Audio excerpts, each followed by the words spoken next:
In this video, I'm going to show you how you can make sense of your Obsidian nodes. So if, like me, you have lots of nodes that you would like to connect and to somehow develop into something, then you will be able to do this after watching this video. We'll be using a plugin that I developed called InfraNodus Graph View. And what it does is that it visualizes a text as a network. So not only the wiki links, but also the whole text, shows you the main topics inside. So you can see what are the main ideas in a nice visual way. And also, most importantly, it identifies the gaps between those main ideas or main topical clusters and shows you how you can connect them further. So for example, if you find the gap that you find interesting, like here between DNA and natural networks, I can ask it to generate an interesting research question that will help me bridge those different topics together so that I can then extract it and use it, for example, in a built-in chat and kind of develop this concept further, or write down some ideas based on it and then start developing a new concept or a new product idea or a new text that I'm writing. So if you're interested to see how it works, keep watching and I will demonstrate step by step. So first of all, you will need to install the plugin, and you can do it through the community plugins link that I will leave in the description to this video. And once you do that, you can activate it on any page. So for example, here, if I have a page, I can activate it right on that page by right-clicking on the page and then choosing Visualize in InfraNodus, or I can also use the InfraNodus button here. And then it visualizes it usually in the same window here, and then I can simply move it to the sidebar. Like I like to use it like that so that I can see both the text and the actual graph that is visualized. And one thing that you can do here is, for example, if you have a, let's say like a long note like I have here, and you would like to make sense of that note, you can use it for that note. And the way that I like to do that is, for example, look through the note and then I click on the topics here, and then I can see what are the main topics. It gives me like a nice visual overview of what the main ideas are.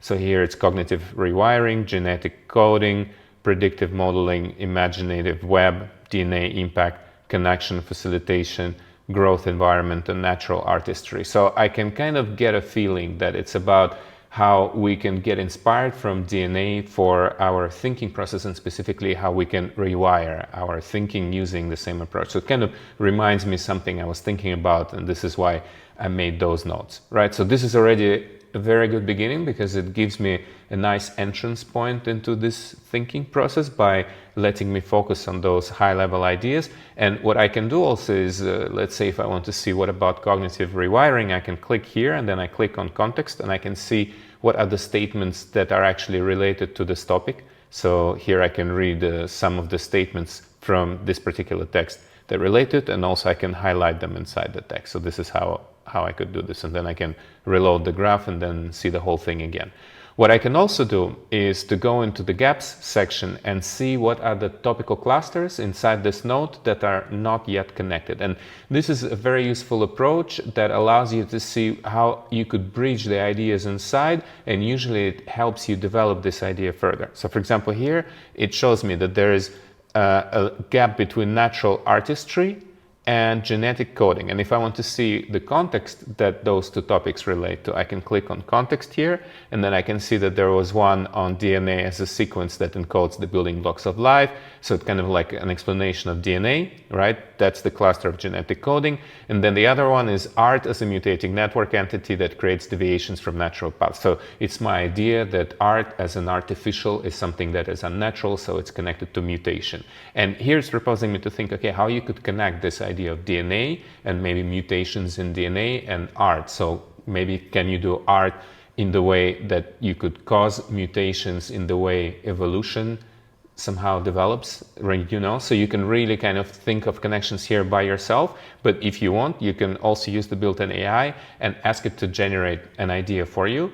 I usually like to start with the question because I like to think by myself, right? So I will ask the AI to generate a question that will link those two topics together. And here it says, for example, how can translation of genetic sequences into proteins be reimagined as an artistic network where deviations in coding paths create novel biological entities and that blur the lines between natural and artificial life forms? I mean, this is amazing. It's like it's telling me how I can create art using DNA mutations, or maybe can mutation be seen in art? It's not something I thought about before, to be honest, and it's a great idea that I'm going to copy and actually paste in here. because I like this. So you can kind of develop your note and add some ideas here. If I like what I'm seeing, I can also send it to chat, and I can ask the system to answer this for me. And if I want to use the existing context, I will use this button here. I will leave it as it is, but if I wanted to go a little bit beyond, which I think will be a good idea in this case because I don't want it to focus on that node, I will click go beyond the context, and then I will click it, and then it's going to send this very question that it generated to the AI and think of some kind of idea. So for example, here it says reimagine genetic translation as a dynamical art network using coding deviation as creative brushstrokes. That's interesting. So code as brush. Novel sequences form unique life forms, blending natural with artificial and presenting genetics as an evolving canvas of bioartistic expression. I mean, that can be a great prompt for an image generator. So I'm going to paste it here and then move on. If I want, I can also paste it separately into another context. So if I don't want to kind of mess with this page, what I can also do is click here, export, and then it's going to open a new graph in InfraNodus itself, and then it will save it there. So I can keep saving stuff that I'm generating from my notes. And here, in fact, you will see I have quite a few extracts which I made over some time. So it's really helpful because while AI is generating some ideas for me, I can export them all into a separate graph and then see what I can do with that further. So that's kind of like if I want to continue ideating. But in this case, I actually want to sort of get into this text and develop it further. And I think this question for me is already enough because it's kind of like that's how it should be developed. I think this idea, how you can think of DNA mutations as art. I will even write it, think of DNA mutations as art or an art form, right? And by the way, here, take notice that I don't have any wiki links, so I didn't have to tag anything. InfraNodus analyzed it for me anyway. If I had those tags, it would also focus on those tags, so it would be a little bit more sparse, the graph, but I kind of like to use it on plain text like this because then I don't have to go and mark anything manually. So this is how it would work for a single page. Now let's say we have a collection of pages. Here I have a whole folder actually of some incoming ideas that I didn't have time to sort out. So I can do it exactly the same way. I can right click on it and then open it in InfraNodus graph. So it's going to take all the pages from this folder, open them as a graph, and I can see both, as you can see, the wiki links. Like here there's something on worms, for instance, right? And perseverance. So these are the wiki links that relate to specific pages. If I want, I can actually click and jump there directly on that page, and then it's going to visualize for me everything else it's connected to, which is pretty amazing. But if I would like to go back, I can just right click on that folder again, come back here, and then visualize the main ideas here. So I will use both wiki links and concepts because I would like it to be as much detailed as possible, but if you want, you can always go to the plugin settings and choose to visualize wiki links only. If you choose it here, in that case, it's just going to visualize only wiki links. So as you can see, the graph is much sparser, a little bit more similar to what you would normally see with Obsidian, but in Obsidian, with the graph view in Obsidian, I don't think you can even visualize the folder. Like if I go here, I'm just going to see, well, it doesn't even work. Like I would just see kind of like the whole graph of the vault, I think, but it wouldn't be able to focus on this unless I tag it and so on. So it's not so convenient. So here, if I have this visualization of all my ideas as clusters, right, I will be able to be like, okay, so these are all incoming ideas. Now I want to make sense of them.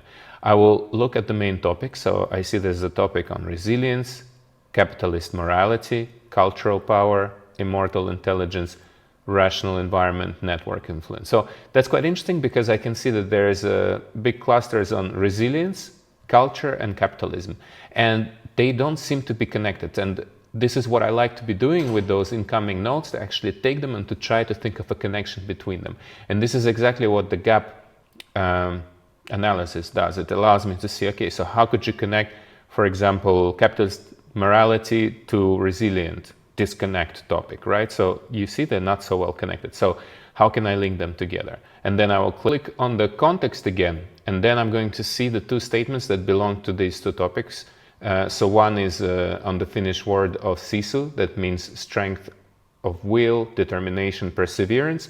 And another one is a statement of self-victimization as a way of finding a perpetrator of evil and thus absolving yourself from responsibility. So that's quite disconnected topics, but this is why it's so interesting, because you can try to link them together, and I can then click on a question to help myself think in this direction. So for example, here it says, how does the Finnish concept of CISO influence consumer behavior in capitalist societies, particularly in resisting or succumbing to the desire for absolution from self-victimization driven by drug use and perseverance against adversity. So it's kind of like we're talking about this tendency to outsource guilt to somebody else, that it's someone else's fault, and at the same time perseverance. So that could be like a very interesting link to think how being resilient actually allows us to also take responsibility and to assume that it can be our fault that something happens, and that we should change something about it, right? So that could be like a really interesting way to approach this, just by focusing on this question.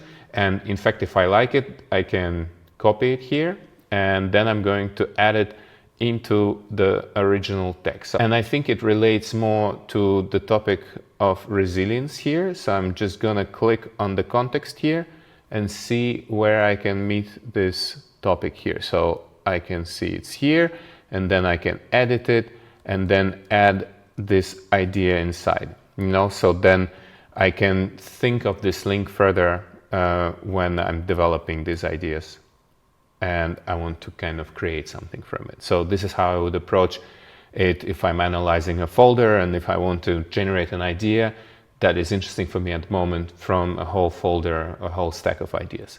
One last thing I would like to show you is how you can visualize not only a single page or a folder, but some pages that have a certain tag in them. So for example, here I have some pages that relate to the blog I'm working on, Polysingularity. I will leave a link to it in the description to the video as well. And I had just had some ideas, and let's say I would like to visualize them, and I want to see how they connect. So again, here I can just select all the ideas that have this in progress tag. By the way, this one I think has in progress, but I'm going to get rid of it because it shouldn't be here. So here I have some ideas in progress. They're quite short snippets of text, as you can see. And what I can do is to go into search, and then I can find all those pages that have the in progress tag. And then I'm going to click visualize all the pages. So not the search snippets, but all the pages found within InfraNodus graph. And once I click visualize, I see what those ideas are about. So for example, I can see that there's a lot about platform here, then about AI, decentralization here, and then we also have something about interfaces that push the limits here, right? So that's quite interesting. And I think it would kind of make sense to connect those ideas together. Maybe those ideas can be somehow linked into one. So what I'm going to do is to go into the topics first and look into the main topics: resource decentralization, AI, data secrecy, dynamic systems, psychedelic interfaces, and be like, okay, why not think of a connection between psychedelic interfaces and resource decentralization? They don't seem to be too linked. As you can see, they're on the opposite sides of the graph. So you can also use the graph to visualize which topics should be connected. Usually you will have much more interesting ideas from the stuff that are not related yet, because you didn't think of the connection between them before. So I select those topics, and then I will say, okay, let's create a summary of those ideas. But when you click summary, it's going to use the whole context. So here it's going to say the text discusses the importance of challenging interfaces to avoid echo chambers, decentralizing platforms using AI and blockchain for open capital flows, and understanding developmental stages using frameworks like spiral dynamics and Maslow's pyramid. So that's interesting because it kind of links those ideas, but it focuses on the fact that we can use blockchain in order to somehow disrupt our perception of reality. And this is maybe the idea that I want to write down. So for example, if I like this idea and the idea that it inspired me for, I can click Save Clip, and then it's going to save it into InfraNodus, and then I will also add my own idea and write that create interfaces that disrupt perception, and also focusing on using blockchain to create platforms and democratize the creation process. Okay, and then I will choose to import into the same graph. So from Obsidian Polysingularity, like this, I can keep all the ideas I generated in the same graph. And then also what's nice is that I can gradually, as I add more ideas, I can see what it's coming to. And what I can also do is if I go here, I can send this to chat, and then I can say, okay, generate a product idea based on this.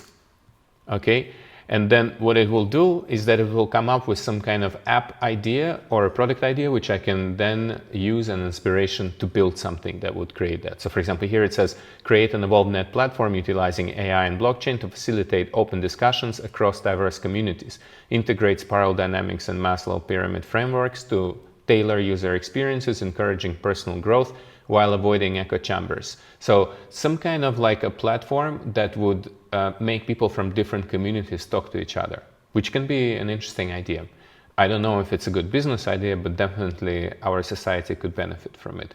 So this is how you would approach it. You know, if you want to write a text, you could generate some ideas that you will later write. But if you want, you can also use this built-in Metaprompt feature where you put in an idea and then you kind of give it a metaprompt, like you are telling it what it should develop based on the statement you're making, and then it will be adjusted and generate some product idea for you. So this is how it would work. These are all the features I wanted to show you. Try it out if you have an account on infranodus.com, and then if you download the Obsidian plugin, then you can just put your API key here and use it with your Obsidian plugin. So this is how it would work. If you have any questions, please let me know. And also next week, I'm going to host a webinar on using Obsidian in InfraNodus. So if you would like to join, please click the RSVP link in the description to this video so you can sign up for this webinar. It's going to be on Thursday at 6 p.m. European time. Thank you.